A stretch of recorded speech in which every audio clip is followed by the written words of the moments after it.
SIR নিয়ে মুখ্য নির্বাচন কমিশনারকে প্রশ্ন করে তাক লাগিয়ে দিয়েছিলেন। প্রথমে সোশ্যাল মিডিয়ায় চর্চায়, তারপর রাজ্য রাজনীতিতে। যাদবপুর বিশ্ববিদ্যালয়ের গবেষক তিনি এবার বামেদের কনিষ্ঠতম প্রার্থী।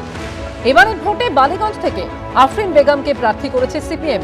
বেগবাগানের একটা ছোট্ট গলির শেষে দু কামরার বাড়ি, বাবার চা পাতার দোকান, মা স্কুলের কর্মচারী। সাধারণ পরিবারের এই মেয়ে বালিগঞ্জের সিপিএম এর বাজি। মুখে স্লোগান, মনের রং লাল, লাল পতাকায় জীবন। লড়াই করতে নেমেছি আমাদের বালিগঞ্জ বিধানসভা কেন্দ্রকে বাঁচাতে। সকাল থেকে শুরু প্রচার, সারাদিন নাওয়া খাওয়ার সময় নেই। তাই সকালে যখন আফরিন খেতে বসেন, পাশে বসে থাকেন তার মা। মানুষের সাথে কথা বলে এইটুকু মনে হচ্ছে যে মানুষ যে দমবন্ধকর পরিস্থিতির মধ্যে রয়েছেন এই গোটা পশ্চিমবঙ্গ জুড়ে, এই বালিগঞ্জের মানুষও যে দমবন্ধকর পরিস্থিতির মধ্যে রয়েছেন সেটা থেকে তারা নিস্তার পেতে চাইছেন এবং তারা পরিবর্তন চাইছেন, সেইটা স্পষ্ট তাদের মুখে ফুটে উঠছে।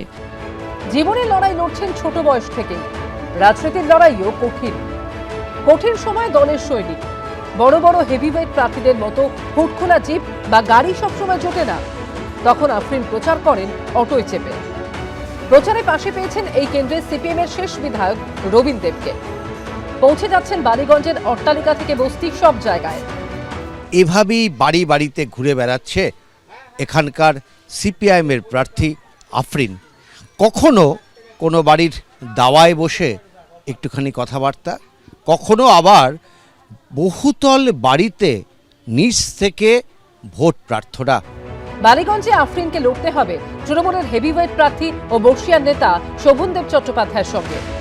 আফরিনের বিপক্ষে বিজেপি প্রার্থী শতরূপা, আর বালিগঞ্জে কংগ্রেস প্রার্থী সোমেন মিত্রর ছেলে রোহন মিত্র।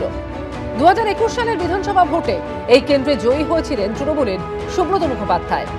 দ্বিতীয় স্থানে ছিলেন বিজেপি প্রার্থী লোকনাথ চট্টোপাধ্যায়। তৃতীয় স্থানে ছিলেন সিপিএম প্রার্থী ফুয়াদ হালিম। কিন্তু 2022-এ বালিগঞ্জ কেন্দ্রে অনেকটাই ওলটপালট হয়ে যায় ফলাফল। বালিগঞ্জে জয়ী হন তৃণমূল প্রার্থী বাবুল সুপ্রিয়, কিন্তু তৃণমূলের ভোট অর্ধেকেরও কমে যায়। দ্বিতীয় স্থানে বিজেপির জায়গায় উঠে আসে সিপিএম, তৃতীয় স্থানে নেমে যায় বিজেপি।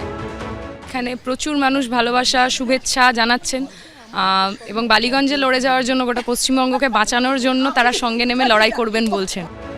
বালিগঞ্জের মানুষের মন কি জয় করতে পারবেন আফরিন? জানা যাবে 4 মে। উজ্জ্বল মুখোপাধ্যায় রিপোর্ট, এবিপি আনন্দ।